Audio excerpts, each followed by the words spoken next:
Bismillahirrahmanirrahim. Alhamdulillah wassalatu wassalamu ala Rasulillah Sayyidina Muhammad wa ala alihi wa ashabihi wa man wala. Ibu-ibu, saudara-saudara sekalian, kali ini kita akan membahas surah Al-Buruj. Surah Al-Buruj. Surah ini oleh sementara ulama dinilai sebagai wahyu atau surah yang ke-27 yang diterima oleh Nabi Muhammad sallallahu alaihi wasallam. Dia turun sebelum hijrah. Surah ini berbicara tentang sikap sementara pendurhaka yang melecehkan dan menyiksa orang-orang beriman. Penyiksaan yang sampai pada batas membakar mereka. Nah, Allah memulai surah ini dengan bersumpah. Was-sama'i zatil buruj. Al-buruj itu terambil dari kata baraja yang artinya nampak. Nampak. Benteng yang tinggi, karena tingginya sehingga nampak dinamai buruj.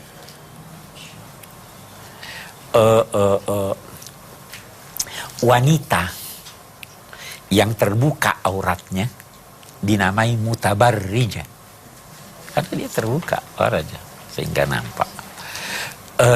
Bintang-bintang yang nampak di malam hari juga dinamai buruj. Nah, banyak ulama menilai was-sama'i zatil buruj, bahwa demi langit yang memiliki bintang-bintang ini. Nah, ada lagi ulama yang lebih mempertegas makna bintang dengan tempat-tempat berlalunya bintang-bintang yang kemudian sekarang ini dijadikan oleh sementara orang memiliki nama-nama. Saya tanya ibu, bintang ibu apa? Iya kan? Adalah yang Leo, adalah yang Virgo, adalah yang Aquarius. Itu kan ada 12 ya. Zatil buruj yang memiliki. Itu arti al-buruj. Oke.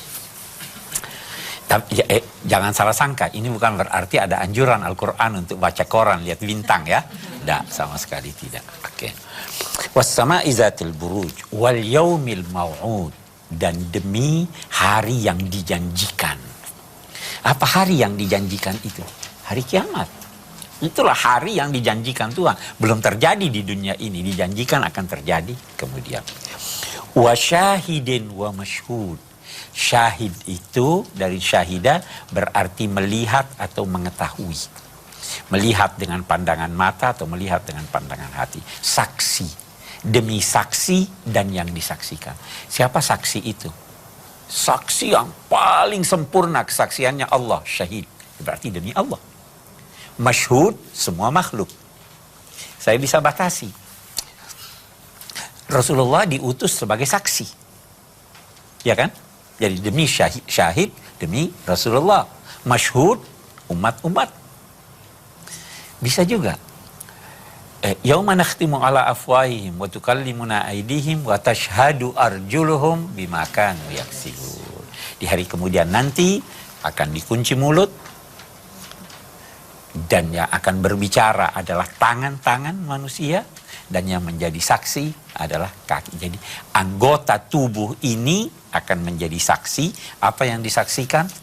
Amalan-amalan seseorang. Ada hadis dhaif berkata syahid itu hari Jumat dan masyhud itu hari Arafah, tapi ini lemah. Ini makna-makna Tuhan bersumpah dengan hal-hal ini. Wa syahidin wa masyhud qutila ashabul ukhdud. Qutila itu bukan berarti dibunuh, tetapi kata qutila itu juga berarti dikutuk. Jadi terkutuk ashabil ukhdud, orang-orang yang terlibat dalam pembangunan parit. Apa maksudnya ini? Kita lihat. Dulu di satu tempat bernama Najran. Najran itu masih ada sampai sekarang, perbatasan antara Yaman dan Saudi Arabia. Ada satu penguasa yang sangat kejam. Itu sementara pakar berkata peristiwa ini terjadi tahun 534 Masehi.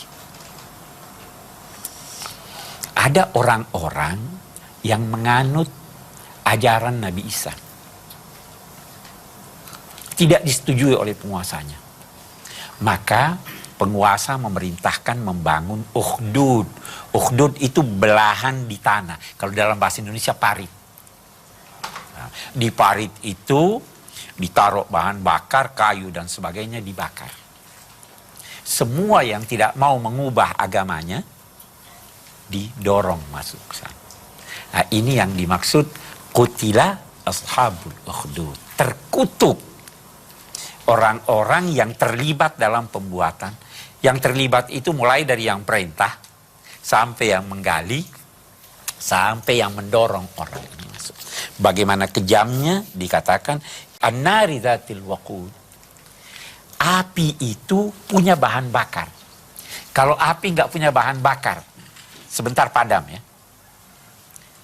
Tapi kalau api dzatil waqud, apinya punya bahan bakar. Oh, itu terus menerus. Jadi ini gambaran tentang api itu berkobar sedemikian keras. Baru apa? Idhum 'alaiha qu'ud. Waktu itu mereka duduk di samping parit itu. Idhum 'alaiha qu'ud. Setiap orang ditanya, masih mau menganut ajaran yang dibawa oleh Nabi Isa tentang keesaan Tuhan dan lain-lain sebagainya? Tidak, saya ingin mempertahankan, didorong masuk. Idhum 'alaiha qu'ud wa hum 'ala ma yaf'aluna bil mu'minina syuhud. Mereka itu terhadap apa yang diperlakukan terhadap orang-orang mukmin itu menjadi saksi-saksi. Dia lihat sendiri dengan mata kepalanya. Oke. Wa hum 'ala ma yaf'aluna bil mu'minina syuhud. Wa ma naqamu minhum illa ayyuminu billahil azizil hamid. Naqamu itu berarti menganggap buruk sesuatu sehingga melakukan suatu sikap sesuai dengan pandangannya yang buruk. Dari sini, kalau ada misalnya satu orang maki saya anggap itu keburukan. Apa yang saya lakukan? Boleh jadi saya tegur dia, boleh jadi saya marah pada dia, boleh jadi saya pukul dia. Ya. Nah, sehingga naqamu diartikan menyiksa. Karena itu puncak daripada ketidaksetujuan. Mereka tidak menyiksa orang-orang beriman itu kecuali disebabkan oleh apa? Karena mereka wa ma naqamu minhum illa ayyuminu billah. Mereka itu terus-menerus percaya dan meningkatkan keimanan mereka kepada Allah Al-Azizil Hamid. Aziz, apa artinya aziz? Biasa diartikan mulia ya. Sebenarnya tidak sepenuhnya artinya mulia. Tergantung dari akar katanya. Kalau saya berkata azza ya izzu, itu artinya jarang atau tidak ada samanya. Kalau saya berkata azza ya uzzu, itu artinya mengalahkan. Jadi Allahul Aziz, dia yang mengalahkan siapa yang menentangnya. Allahul Aziz, dia yang tidak ada samanya. Jadi maha perkasa dan tidak ada samanya. Sesuatu yang tidak ada samanya atau yang jarang itu aziz. Karena itu ada cincin yang begitu bagus itu bisa dinamai aziz. Jadi bukan dalam pengertian mulia seperti apa yang kita katakan. Bisa lagi azza ya azzu, artinya maha kuat. Jadi Allah maha perkasa, tidak ada samanya, sekaligus mengalahkan semua yang menentangnya. Wallahu al-azizul hamid, al-hamid yang maha terpuji. Jadi ada yang perkasa tidak dipuji. Tuhan perkasa, mengalahkan, sekaligus terpuji. Saya sudah jelaskan apa arti al-aziz. Al-hamid itu patronnya bisa menjadi pelaku, bisa menjadi objek. Allah al-hamid artinya Allah yang dipuji. Allah Al-Hamid, bisa juga Allah yang memuji. Dia memuji hamba-hambanya. Tetapi Allah juga dipuji. Pujian itu lahir akibat perbuatan yang dilakukan seseorang secara sadar, tidak terpaksa, dan baik. Kalau ada sesuatu yang dilakukan secara terpaksa walaupun baik, tidak dipuji. Kalau ada sesuatu yang dilakukan secara sadar tetapi terpaksa, tidak terpuji. Harus ada 3 ini. Semua perbuatan Allah itu dilakukannya secara sadar dalam 2 tanda petik. Tidak ada yang memaksanya dan semuanya baik. Maka dia terpuji. Hambanya yang melakukan semacam itu, Allah juga memujinya. Itu arti Al-Hamid. Al-Aziz Al-Hamid. Alladzi lahu mulkus samawati wal ard wallahu ala kulli syai'in syahid. Allah pemilik, pencipta, pengendali. Itu artinya lahu, miliknya. Kepemilikannya dalam hal apa? Karena dia yang mencipta. Bukan hanya dia mencipta, tapi dia yang mengendalikan. Dia yang memiliki. Kursi ini bukan saya penciptanya. Saya tidak bisa mengendalikan. Ada penciptanya, ada pemiliknya. Allah mulkus samawati wal ard, ciptaannya, miliknya, sekaligus dia pengendalinya. Itu arti lahu mulkus samawati wal ard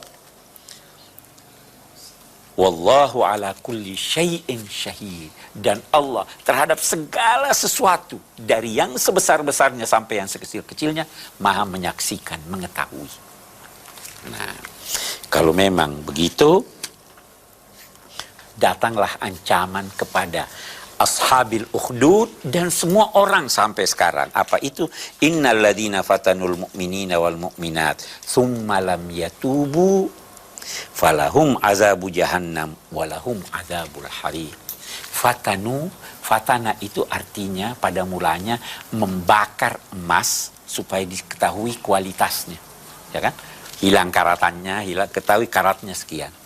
Nah, dari sini kata fatan berarti menyiksa, bisa karena membakar dengan api, bisa juga berarti menguji. Yang diuji itu diketahui kualitasnya.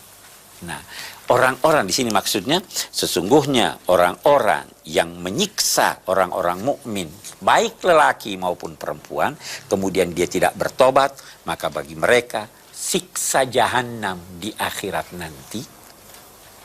Walahum azabul hariq, dan mereka juga mendapatkan siksa pembakaran. Karena ashabil ukhdud membakar, mereka juga dibakar. Bisa jadi juga ada yang mengartikan mereka mendapat siksa neraka di akhirat dan mendapat sedikit siksa pembakaran di alam barzakh. Jadi ada siksa di alam barzakh. Itu. Innal ladzina amanu wa 'amilus shalihat lahum jannatun tajri min tahtihal anhar dzalikal fawzul 'azim. Sesungguhnya orang-orang yang beriman dan membuktikan keimanan mereka dengan beramal soleh, bagi mereka sorga yang mengalir di bawahnya atau di sekelilingnya sungai-sungai. Itulah keberuntungan yang besar. Nah, saya pernah berkata, kalau Al-Quran menggunakan kata fauz, keberuntungan, itu maksudnya pengampunan dan masuk sorga. Kita biasa hari raya Idul Fitri mengucapkan apa? Minal aidin wal faizin. Itu sebenarnya doa, al-faizin, mudah-mudahan kita dapat pengampunan Tuhan dan masuk sorga. Bukan mudah-mudahan dapat kemenangan. Itu apa dapat kemenangan di dunia kalau tidak dapat? Ya, al-faizin. Nah, ini salah satu ayat. Innal ladzina amanu wa 'amilus shalihat lahum jannatun tajri min tahtihal anhar.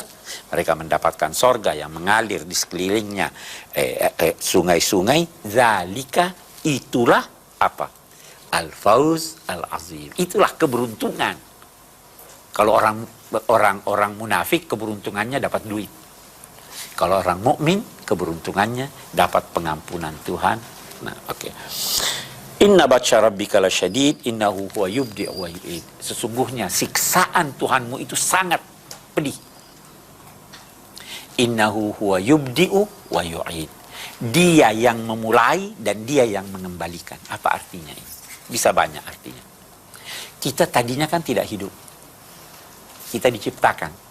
Artinya kita dimulai dengan menciptakan. Kemudian kita mati. Ya. Masih bisa dikembalikan lagi atau tidak?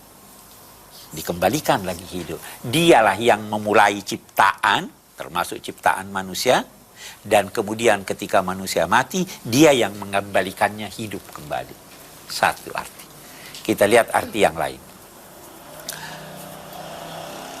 Tuhan menyiksa. Ini kan terbakar nih. Kira-kira hancur enggak ini badan terbakar? Hancur. Hangus. Hangus sudah selesai dong. Katakan tidak. Dia yang memulai menciptakan, begitu hancur, dihidupkan lagi. Itu ada ayat, kullama nadijat juluduhum badalnahum juludan ghairaha. Setiap angus dia punya kulit, kami ciptakan lagi kulit baru. Itu arti innahu huwa yubdi'u wa yu'id. Wa huwal ghafurul wadud. Tetapi dia buka kesempatan. Dia maha pengampun dan wadud. Tuhan itu, ghafur itu terambil dari kata ghafara, menutup. Menutup. Banyak hal yang ditutupi Tuhan pada diri manusia. Apa itu? Yang pertama, yang ditutupi isi perut kita. Ya kan? Ini kita di luar ini indah, ditutupi ini Tuhan. Ghafur. Nah, yang ditutupi apa lagi? Niat buruk kita. Saya sebenarnya tidak senang sama ibu. Saya benci pada Anda. Tapi Anda kan tidak tahu. Bisa juga sebaliknya. Saya senang pada Anda, tapi saya malu menyebutkannya. Ditutupi oleh Tuhan isi hati kita. Ditutupi oleh Tuhan rahasia kita. Banyaknya dosa kita yang orang nggak tahu. Ghafur. Ditutupi. Innahu wal ghafur. Itu terkadang Tuhan melukiskan dirinya sebagai ghafir. Ghafirid dzam. Terkadang melukiskan dirinya sebagai ghafur. Terkadang melukiskan dirinya sebagai ghaffar. Itu punya makna-makna tersendiri. Ghafur itu berulang-ulang. Dan banyak kali. Sekali Anda salah, dimaafkan. Salah lagi, minta maaf, dimaafkan lagi. Berulang-ulang. Kemudian wadud. Wadud itu apa artinya? Cinta yang disertai dengan buktinya. Nah, ada orang jadi mawaddatan warahmah, ya kan? Bukan cuma cinta, tetapi ada buktinya. Kalau cuma ngomong cinta, apa gunanya? Wadud. Nah, wadud ini juga bisa berarti pelaku, bisa berarti objek. Tuhan mencintai sekaligus dicintai. Bukti cinta adalah memberikan yang banyak, tapi masih menganggap sedikit. Sudah banyak Anda beri, tapi Anda masih anggap sedikit. Bukti cinta, menerima yang sedikit, tapi Anda anggap banyak. Tuhan wadud. Apa itu? Banyak dia berikan, dia masih anggap itu sedikit. Anda kalau cinta pada Tuhan, banyak Anda berikan, walaupun nyawa, Anda masih anggap sedikit. Itu wadud. Jadi kalau ada mawaddah suami istri menganggap apa yang diberikan pada pasangannya sudah banyak, itu bukan tanda cinta. Ya kan? Ya, karena dia harus menganggap yang diberikan itu banyak walau sedikit. Yang dia terima itu banyak walau sedikit. Yang dia berikan itu sedikit walaupun sebenarnya sudah banyak. Itu Tuhan Al-Wadud. Dzul Arsyil Majid. Dia pemilik singgasana yang maha mulia. Fa'alun lima yuri. Dia bisa melaksanakan apa yang dia kehendaki.